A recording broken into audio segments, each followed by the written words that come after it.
Momento complicado do Guarani, a equipe não consegue sair da zona do rebaixamento, da última colocação. Quero saber de você, sendo bem direto e franco, você se sente respaldado pela direção do Guarani? Obrigado. Então, é que a gente não pode mudar, né, de um jogo para o outro dessa maneira, né? Porque depois do jogo do Novo Horizontino, as coisas, a gente viu que cria esperança, ganha esperança, na performance da equipe, tudo isso a gente... E hoje não acontece, né, do jeito que a gente gostaria que acontecesse. É muito ruim, claro, a gente sabe disso.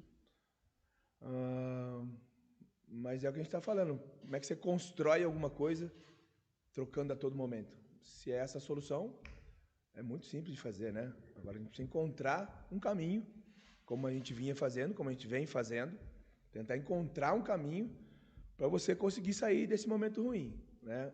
Repito, se numa semana as coisas mudam, né? Se numa semana as coisas já se transformam de algo positivo para algo negativo, fica mais difícil ainda, né? Com certeza. Boa noite, professor Pintado, Cristiano Leonardo, da Rádio Resenha. Na sua leitura, no momento que você tira o Luan Dias e o Caio Dantas, você acha que aquele momento a equipe do Goiás cresce?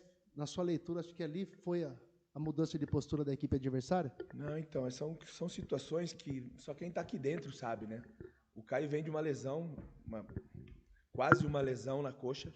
Ele já tinha sentido dentro do jogo, ele era dúvida para esse jogo. Entrou de uma maneira quase que no sacrifício, né? E a gente correu esse risco, na verdade. Então a ideia era reforçar, ganhar a parte física quando o Caio sai. E o Luan já tinha cartão amarelo, né? E a arbitragem, como aconteceu hoje, muito... E não é para arrumar desculpa, né, cara? Um árbitro muito jovem, sem experiência, sem critério, as coisas para mim ficaram muito difíceis lá fora. Eu imaginei que o Luan corria um risco muito grande de ser expulso.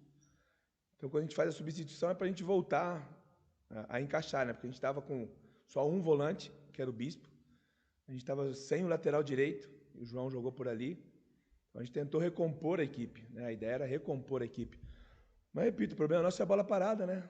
É inadmissível o que a gente faz na bola parada. Essa é uma situação que é muito incômoda, né? Eu não posso expor aqui, mas é a bola parada, né? São 2 gols de bola parada. Um pênalti que é algo assim muito complicado a gente avaliar. E um escanteio muito avisado, muito treinado, foi conversado, tá tudo fotografado, vídeo, foi feito palestra, foi feito treinamentos durante 2 dias durante a semana de bola parada. E a gente continua sofrendo, né? Então eu acho que isso é importante para ser resolvido, porque de novo a gente sofre isso, né? Como é que a gente resolve isso? Algumas coisas são necessárias trocas, né? Então, a gente encontrar um atleta que tem essa bola forte, né, como a bola aérea. Repito, depois do jogo do Novo Horizontino é difícil a gente imaginar que a gente desmonta tudo e é assim que vai dar certo, né? Pintado, boa noite, Matheus Aburad, Rádio Central Campinas. Eu queria te perguntar em relação à arbitragem do jogo. A gente viu no final da partida, você foi até o árbitro no gramado conversar com o árbitro Arthur Gomes Rabelo, né? Eu queria te perguntar qual foi o seu questionamento ao árbitro do jogo, também comentasse sobre a arbitragem em geral no jogo de hoje. Infelizmente, um árbitro muito inseguro, muito jovem. A expulsão abalou muito ele dentro do jogo. A expulsão fez com que ele começasse a querer descontar, a querer trazer algo, né, para o adversário, que era o jogo confortável para o adversário, né, que o adversário com um jogador a menos, a gente entende que ficou marcando, se fechou lá atrás e não quis jogar. Acho que isso faz parte, eu entendo muito bem isso. Agora, o árbitro não pode ser a favor, e foi o que eu falei para ele. O critério dele, e eu tinha avisado ele no primeiro tempo, no intervalo, ele chamou o treinador adversário e eu. E o que eu pedi para ele é apenas o critério. O atleta do Goiás tomou uma bolada, ele parou o jogo. O Luan tomou uma pancada, tomou no primeiro tempo, sofreu uma falta que ele entendeu que não foi, e ele não parou o jogo. que são critérios muito ruins, né? São critérios, não são critérios, na verdade, né? São decisões muito ruins. A gente não pode estar dependendo de uma arbitragem jovem dessa maneira, principalmente na situação que a gente está, né? Com um critério tão ruim. Ele não tem experiência, ele é muito jovem, né? Talvez ele vá ser um bom árbitro, mas é muito ruim a arbitragem dele hoje. Ele não quis jogar, né? E repito, eu entendo que o adversário deu a bola para a gente, não quis jogar, nós tivemos dificuldade de penetrar, tudo isso é compreensível, sim. Mas a gente não pode, quando você tem um árbitro que é um mediador do jogo, favorecer quem não quer jogar, né? O favorecimento para quem não quis jogar. Então o tempo parou, esfriou, arrumou, parou. Critério muito ruim. É uma pena que a arbitragem brasileira, mais uma vez, a gente esteja colocando... Eu nunca falei de arbitragem aqui. Nós já fomos prejudicados outras vezes. Eu nunca falei de arbitragem. Mas desse hoje é muito complicado. Critério muito ruim, o árbitro muito inocente. Pintado. Boa noite, Vladimir Catarino, Rádio Bandeirantes. Queria falar sobre o torcedor, né? O torcedor do Guarani hoje, ele viveu um misto de emoções, né? Chegou ao estádio com aquela desconfiança de um time que não vem rendendo, né? Eram 11 jogos sem vitória, se empolgou com os gols marcados, com o time ganhando e acabou se frustrando com a virada do Goiás. Queria saber o que você tem a dizer para o torcedor e o que você responderia para o torcedor que pergunta a você se ainda é possível escapar do rebaixamento. Não, primeiro a gente tem que pedir desculpas, né? Porque a gente tem que conseguir o resultado numa situação como essa. Foi treinado, foi trabalhado, foi uma semana muito especial, né? A gente via muita confiança, ao mesmo tempo que o reflexo para o jogo não foi o mesmo, né? Nós realmente fomos... a gente não conseguiu o que a gente trabalhou, a gente não conseguiu colocar em prática. E isso são situações que, repito, eu não posso expor aqui, mas são ações, atitudes que fogem do controle, né, da gente. Né? Quando a gente está jogando, alguém tem que ter, né, um pouco mais de atitude, um pouco mais de responsabilidade. As bolas paradas são bolas muito claras, são jogadas muito óbvias, está avisando que vai jogar bola. Repito, todas as informações, todos os trabalhos. Então a gente não pode... pedir para o torcedor compreender isso, a gente não pode ficar contando história para o torcedor, a gente tem sim que buscar vitória, buscar jogar e ganhar jogos, isso é o que vale. Repito, cada rodada é uma decisão para nós, né? Já passou do tempo para a gente começar essa recuperação. Pintado, gostaria que você falasse, você falou outras vezes, porque aconteceu o contrário com o Guarani, que foi ter jogar com um jogador expulso contra o Sport e no derby.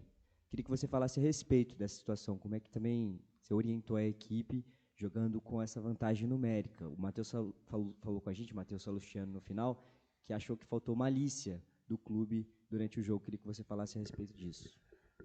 É que a gente não pode trabalhar tanto como a gente faz aqui e imaginar que falta malícia para a gente, né? Eu entendo quando ele fala malícia, um pouco mais de experiência, um pouco mais de inteligência. São jogadores, alguns atletas já têm um histórico, né, de grandes equipes,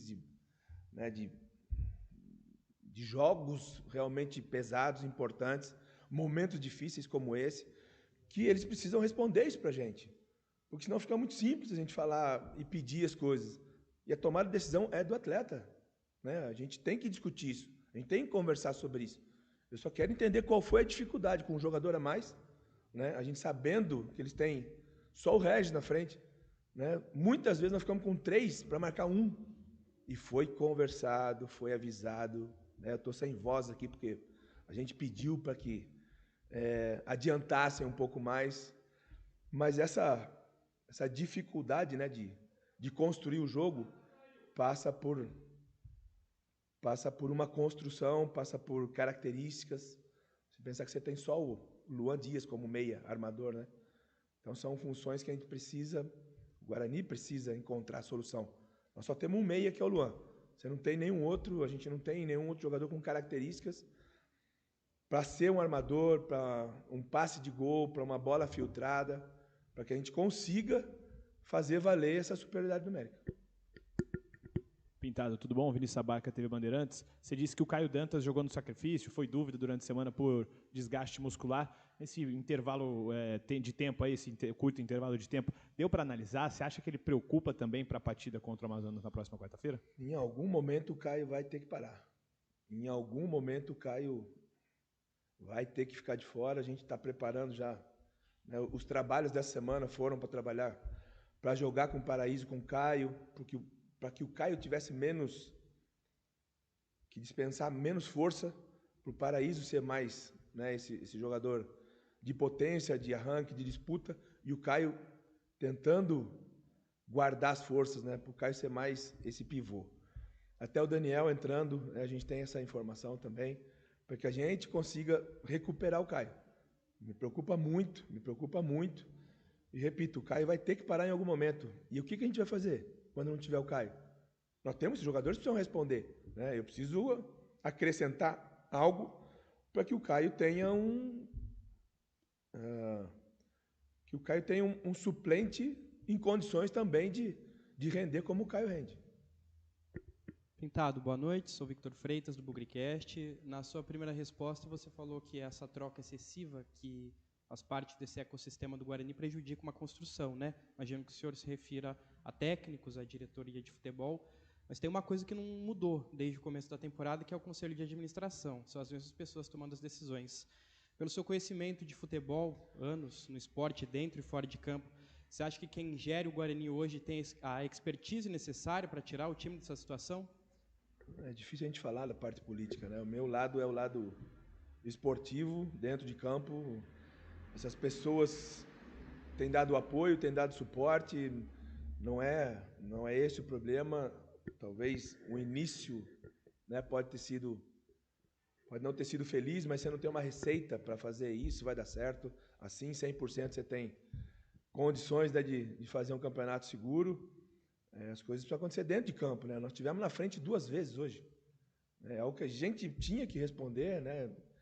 E quando se fala de malícia, toda essa experiência é o que o adversário fez com a gente, né? O resultado a favor deles, que era o empate, eles esfriaram o jogo, cortaram, o árbitro ajudou a deixar um jogo lento, um jogo ruim, e a gente não conseguiu encontrar essa solução, né? Então, o problema do Guarani não é fora, não. A gente tem que arrumar dentro de campo ali para conseguir os resultados. Pintado, boa noite. Beto Toledo, da Rádio Planeta Guarani. Em cima de tudo o que vem ocorrendo, né? Você até falou, inclusive, aí do Caio Dantas, precisa sair em algum momento, fica preocupado com a substituição. Existe uma preocupação muito grande, o elenco do Guarani parece que não está em construção, mas não está sendo construído. Então, em cima disso, são 5 contratações até agora que já estavam aí exatamente no dia que abriu a janela. Hoje é dia 21, a janela abriu dia 10, 11 dias após. A gente continua com as mesmas 5 contratações. Eu não quero que você confirme isso que eu vou dizer agora, mas o Wanderson estava contratado, eu tenho um amigo no Mirassol, já tinha, inclusive, se despedido dos atletas de lá e foi descontratado depois da chegada do Rodrigo Pastana. E depois de lá para cá não chegou mais ninguém, depois da chegada do Rodrigo Pastana. Até para construir um novo elenco, para poder ter opção de substituição, está faltando chegar peças, zagueiro, centroavante, meia, que você acabou de dizer agora, o Bruno continua machucado, o Bruno Oliveira, só o Luan Dias jogando. Essa agilidade, isso está fazendo falta também dentro do campo? A gente pode colocar isso na balança para o resultado que tem acontecendo? Se a gente imaginar que nós tínhamos hoje suplentes, né? Nós tínhamos Reinaldo na parte do meio para frente, né? Como atacantes. Reinaldo, Daniel, Paraíso e Marlon. São os nossos únicos atacantes, né, que a gente tinha hoje fora do jogo. Os outros são jogadores do meio para trás. A gente, durante a semana, falou sobre isso. Os responsáveis estão trabalhando, estão buscando esses nomes. Não é fácil a gente trazer alguém agora nessa situação. A gente, repito, mais do que trazer, mais do que contratar, seria muito importante encontrar características da necessidade que a equipe tem. Porque trazer por trazer, eu acho que não é a solução. Existe um valor, né, que a gente não pode jogar de qualquer maneira, mas está sendo conversado, está sendo negociado. Provavelmente essa semana deve aparecer mais alguém aí. E eu repito, ninguém está de braços cruzados, né? Você tem razão, a gente precisa de reforços, sim. Todas as equipes, né? Quem está em primeiro, quem está no G4, está se reforçando. Imagina a gente, né? É importante que cheguem os nomes, que a gente tenha mais opções para frente, características diferentes, né, para que a gente tenha condição de mudar e a equipe manter, né, um bom nível ou melhorar quando a gente precisar. Boa noite, Pintado. Tiago, do portal Tudo Sobre Paulista. Já nos acréscimos, o gol de empate do Goiás sai, né? E eu queria saber de você, o que é que você acha que aconteceu, porque a equipe ainda conseguiu perder o jogo, né? A equipe toma o gol de empate aí aos 49 do segundo tempo e ainda consegue perder a partida, uma partida que estava praticamente ganha. E outra pergunta que eu queria fazer em relação ao David Braz. David Braz estava com cartão amarelo, naquele lance que teve a reclamação de vários jogadores, e na sequência teve uma falta dura com o Bueno, e em tese era para ter um segundo vermelho, um segundo cartão e o vermelho consequentemente. Obrigado. Eu repito, a expulsão dificultou muito o jogo para o árbitro. Ele quis compensar o jogo, né, para o Goiás, porque ele expulsou e expulsou corretamente, é claríssima. A jogada de expulsão é claríssima. Né? Não tem um descuido, não tem uma discussão sobre o lance. O lance é muito claro. Né? Foi expulsão, uma jogada pesada, forte, e por critério de todos os árbitros isso está acontecendo. Agora, isso pesou muito para o árbitro. Durante o jogo ele compensou vários lances, ele quis ajustar algumas situações, mas ele nunca teve critério para nada. Ele não conseguiu critério. Né? Infelizmente, o lance da expulsão pesou muito. A gente percebia dentro de campo ele inseguro, ele em dúvida. Isso nunca ele iria expulsar outro jogador do Goiás. Nunca. O lance do David é claro. Né? O lance do David é claro. Mais uma vez, parece que a gente quer dar desculpa. Não é isso. Por isso, a minha dúvida com o Luan Dias. Eu não tinha dúvida que ele expulsaria o Luan. Eu não tinha dúvida disso, principalmente jogando por dentro, no meio campo, onde tem mais choque ali. Eu não tinha dúvida para compensar a expulsão. Então isso é muito ruim para nós. O Guarani já não é a primeira vez que sofre com a arbitragem. A gente precisa, claro que fazer a nossa parte dentro de campo, sim, mas não podemos jogar contra também toda essa dificuldade, porque senão fica muito mais difícil. Né? Muito mal a arbitragem hoje, muito sem critério, muito inseguro. Dificultou mais ainda para a gente e ajudou uma equipe que depois da expulsão tentou se defender e jogando no nosso erro.